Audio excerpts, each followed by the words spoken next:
कुछ दिन पहले क्षेत्र में बारिश का दौर लगातार जारी रहा, जिसमें ग्रामीण क्षेत्र में चंबल, पाडलिया, चावड़ और राजौटा में नदी का पानी कहर बनकर टूट पड़ा। एक सप्ताह बीतने के बाद भी अभी तक प्रशासन स्तर की ओर से किसानों को कोई राहत नहीं मिली, न फसलों का सर्वे हुआ। किसानों ने अपनी पीड़ा सुनाते हुए कहा, इस बार पानी में चली गई प्याज और सोयाबीन की फसल, भारी नुकसान हुआ। प्रकृति के प्रकोप ने किसानों के जीवन को अस्त व्यस्त कर दिया। किसान उस मंजर को भूल नहीं पा रहे जब उनकी आंखों के सामने ही फसलें तबाह हो गईं, क्योंकि जब उनका स्टोर खुल रहा था तो 90% सड़ रहा था। इससे किसानों को लाखों रुपए का नुकसान हुआ। किसान प्याज की फसल लेकर उन्हें मंडी में सूखने के लिए रखा है और कहीं गांव के किसानों ने तो गांव के रोड पर रखा है। कई किसानों ने मजदूर लगाकर छटाई शुरू कर दी है। जिन क्षेत्रों में बाढ़ और बारिश रही उन सभी में ज्यादातर किसानों का यही हाल है। अब तक इस नुकसान की भरपाई के लिए शासन की ओर से कोई राहत नहीं दी गई। किसानों ने कहा कि अगर समय पर प्रशासन नहीं सुनेगा तो किसानों के साथ मिलकर उग्र आंदोलन और चक्का जाम किया जाएगा। कौन सा गांव? राजौटा। आप क्या लाए हैं मंडी में? प्याज काई के लिए लाए? सुखाने के लिए आए। तहसीलदार साहब ने बोला था कि आप गांव में तो जगह नहीं है, पानी पानी है सब दूर। तहसीलदार साहब ने बोला था कि आप मंडी में रखवा दोगे। तो सर हम कल से और 2 रोज हो गए यहाँ पे डालते हुए प्याज। लगभग कितने किसानों का प्याज मंडी में आया है? ये 2 किसानों का। बाकी ने रोड पे डाला रखा है, बाकी उधर रोड गाँव में और उन्हें स्टेशन पे रोड पे डाल रखा है। रोड पे डाल रखा है उन लोगों ने, है ना?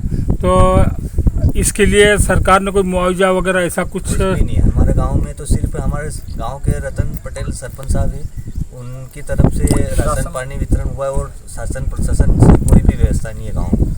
नीचे तहसीलदार साहब आए थे आपके यहाँ, आपको बोला ये दिया है उन्होंने? क्या बोला उनने?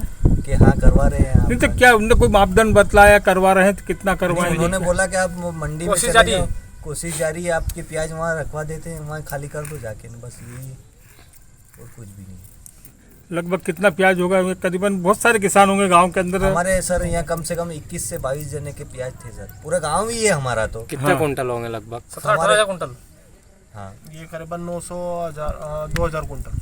2000 कुंटल के लगभग 2000 कुंटल तो ये आज मंडी में। अच्छा, टोटल क्या गाँव में भी अपने अपने हिसाब से रखे हैं, कोई ने कहाँ रखा है, कोई ने उन्हें स्टेशन पे भी है प्याज पड़े हुए। अच्छा अच्छा, मेन रोड पे। अच्छा, प्लेटफार्म पे? हाँ, प्लेटफार्म पे पड़े हैं सर। अब मुख्यमंत्री जी को क्या संदेश देना चाह रहे हो? मुख्यमंत्री जी का जो भी बने व्यवस्था सर हमारी जल्दी से जल्दी करवा दे तो बहुत बढ़िया है सर। नहीं तो हम यहाँ ये उग्र आंदोलन करेंगे किसान। हम 4-5 गाँव के, चावड़, पालिया, टेकोड़ा, अन्ना और राजौटा गाँव, डेटा आदि। अच्छा, अभी तहसीलदार साहब को इस विषय में ज्ञापन आपन दिया कि नहीं दिया है सर? उन्होंने आश्वासन दिया है कि आपकी जल्दी से जल्दी आप जो भी है वो करवा के देंगे, लेकिन हम तो सर 4 रोज हो गए हैं, कोई भी नहीं है, क्या कुछ भी नहीं। हमारे गांव के सरपंच साहब है, उनकी तरफ से गांव में राशन बट रहा है 3 दिन रोज। विधायक महोदय भी आए थे, जो जी भी कांग्रेस के विधायक महोदय जो भी रामलाल वर्तमान मालवीय विधायक आए हैं, रामलाल जी, उन्होंने क्या बोला उनने कुछ ऐसा कुछ? उनकी तरफ से क्या आश्वासन? रामलाल मालवीय जी की तरफ से तो कुछ भी नहीं मिला गांव वाले को। उन्होंने आश्वासन है कि मिलेगा कि आप ये भी है वो निकाल ले सामान और घर से बाहर हो जाए। आप तो जो भी जहाँ का सामान जहाँ ही पड़े रहते और गांव से बाहर हो जाए, क्योंकि सर नदी इतनी चम्बल खतरनाक आई थी, सबके पूरे गांव को तबाह कर दिया हमने। घरों के नुकसान वगैरह भी कुछ? हाँ है सर, घर भी हमारे बहुत क्षतिग्रस्त हो गए हैं सर। कुछ भी नहीं है घर में खाने के लिए। उन्हेल से अनिल कपासिया की रिपोर्ट।